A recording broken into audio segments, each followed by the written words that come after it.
Clip number 138۔ اس clip میں آپ قرآن پاک کی سورہ آل عمران کی آیت نمبر 120 سے 122 کی تلاوت، ترجمہ قرآن اور تفسیر قرآن صراط الجنان سنیں گے۔ بسم اللہ الرحمن الرحیم۔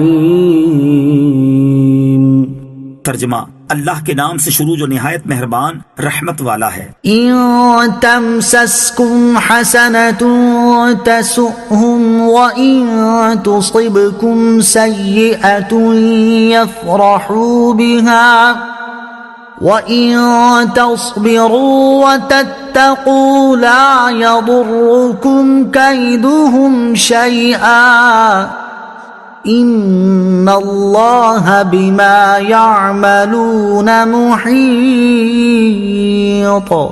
ترجمہ، اگر تمہیں کوئی بھلائی پہنچے تو انہیں برا لگتا ہے، اور اگر تمہیں کوئی برائی پہنچے تو اس پر خوش ہوتے ہیں، اور اگر تم صبر کرو اور تقوی اختیار کرو تو ان کا مکر و فریب تمہارا کچھ نہیں بگاڑ سکے گا، بے شک اللہ ان کے تمام کاموں کو گھیرے میں لیے ہوئے ہے۔ ان تمسسکم حسنۃ تسؤہم، اگر تمہیں کوئی بھلائی پہنچے تو انہیں برا لگتا ہے۔ کفار کی عمومی حالت یہ ہے کہ اگر مسلمانوں کو کوئی بھلائی پہنچے تو انہیں برا لگتا ہے، اور اگر مسلمانوں کو کوئی تکلیف پہنچے تو وہ خوش ہوتے ہیں۔ لہٰذا مسلمانوں کو کافروں سے محبت و دوستی نہیں رکھنی چاہیے۔ ان کے مقابلے میں مسلمان اگر صبر اور تقوی کو اپنا شعار بنا لے تو کافروں کا کوئی داؤ مسلمانوں پر نہ چل سکے گا۔ وَإِذْ غَدَوْتَ مِنْ أَهْلِكَ تُبَوِّئُ الْمُؤْمِنِينَ مَقَاعِدَ لِلْقِتَالِ وَاللَّهُ سَمِيعٌ عَلِيمٌ۔ ترجمہ، اور یاد کرو اے حبیب جب صبح کے وقت تم اپنے دولت خانے سے نکل کر مسلمانوں کو لڑائی کے مورچوں پر مقرر کر رہے تھے، اور اللہ سننے والا جاننے والا ہے۔ وَإِذْ غَدَوْتَ مِنْ أَهْلِكَ، اور یاد کرو اے حبیب جب صبح کے وقت تم اپنے دولت خانے سے نکلے۔ یہاں سے غزوہ احد کا بیان ہو رہا ہے، اور اس کے بعد غزوہ بدر کا تذکرہ ہے۔ جنگ احد کا بیان، یہاں رکوع کی ابتدا میں جنگ احد کا بیان ہے، جس کا مختصر واقعہ یہ ہے کہ جنگ بدر میں شکست کھانے سے کفار کو بڑا رنج تھا، اس لیے انہوں نے انتقام کے ارادے سے مسلمانوں سے جنگ کے لیے ایک بڑا بھاری لشکر تیار کر لیا۔ جب سرکار علی وقار صلی اللہ تعالی علیہ وآلہ وسلم کو خبر ملی کہ لشکر کفار احد میں پہنچا ہوا ہے تو آپ صلی اللہ تعالی علیہ وآلہ وسلم نے صحابہ کرام علیہم رضوان سے مشورہ فرمایا۔ اس مشورے میں منافقوں کے سردار عبداللہ بن ابی بن سلول کو بھی بلایا گیا، جو اس سے پہلے کبھی کسی مشورے کے لیے نہیں بلایا گیا تھا۔ اکثر انصار کی اور عبداللہ بن ابی کی یہ رائے تھی کہ حضور سید المرسلین صلی اللہ تعالی علیہ وسلم مدینہ طیبہ میں ہی ٹھہرے رہیں، اور جب کفار یہاں آئیں تب ان سے مقابلہ کیا جائے، اور یہی سرکار دو عالم صلی اللہ تعالی علیہ وسلم کی مرضی تھی۔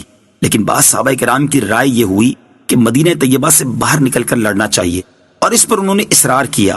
سرور کائنات علیہ الصلوۃ والسلام اپنے دولت قدے میں تشریف لے گئے اور اسلحہ زیب تن فرما کر باہر تشریف لائے۔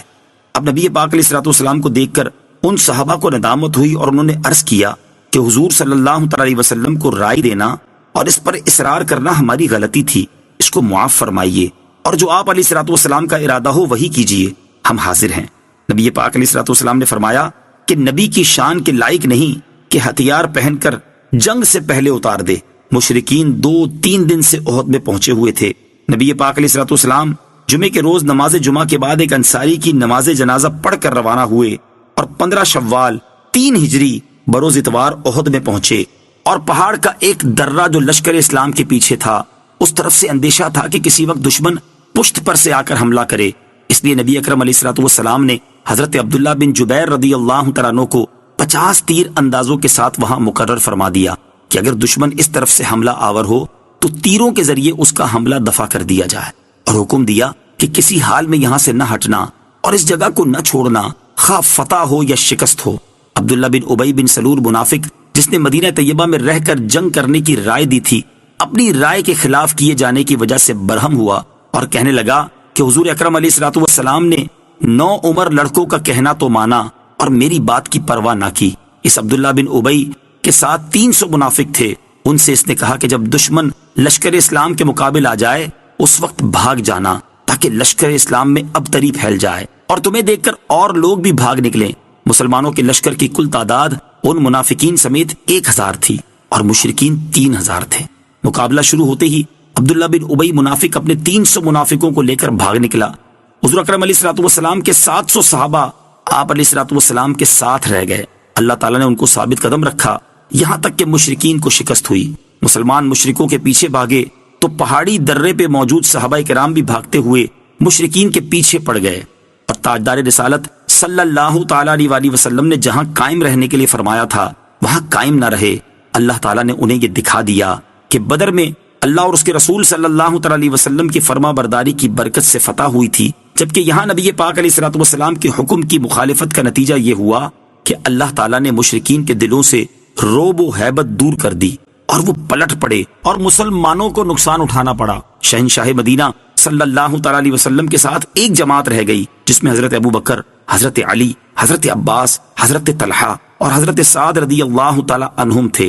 اسی جنگ میں دندان اقدس شہید ہوئے اور چہرہ اقدس پر زخم آیا. اسی کے متعلق یہ آیت کریمہ نازل ہوئی. إذ هم الطائفتان منكم أن تفشلا والله وليهما وعلى الله فليتوكل المؤمنون. ترجمہ: جب تم میں سے دو گروہوں نے ارادہ کیا کہ بزدلی دکھائیں اور اللہ ان کو سنبھالنے والا تھا اور اللہ ہی پر مسلمانوں کو بھروسہ کرنا چاہیے. اذ ہمت طائفتان منکم ان تفشلا، جب تم میں سے دو گروہوں نے ارادہ کیا کہ بزدلی دکھائیں. یہ دونوں گروہ انصار میں سے تھے، ایک قبیلہ بنی سلمہ جس کا تعلق خزرج سے تھا اور ایک بنی حارثہ جن کا تعلق اوس سے تھا. یہ دونوں لشکر کے بازو تھے. جب عبداللہ بن ابی بن سلول منافق بھاگا تو ان قبیلوں نے بھی واپسی کا ارادہ کیا، لیکن اللہ تعالیٰ نے کرم فرمایا اور انہیں اس سے محفوظ رکھا اور یہ حضور اقدس علیہ الصلوۃ والسلام کے ساتھ ثابت قدم رہے. یہاں اس نعمت و احسان کا ذکر فرمایا ہے. آیت کے آخر میں توکل کی عظمت کو بھی بیان فرمایا.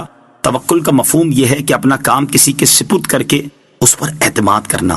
اللہ تعالیٰ پر توکل کرنے کا مطلب یہ ہے کہ اللہ تعالیٰ کے حقیقی کارساز ہونے کا یقین رکھتے ہوئے اپنے کام اس کے سپرد کر دینا.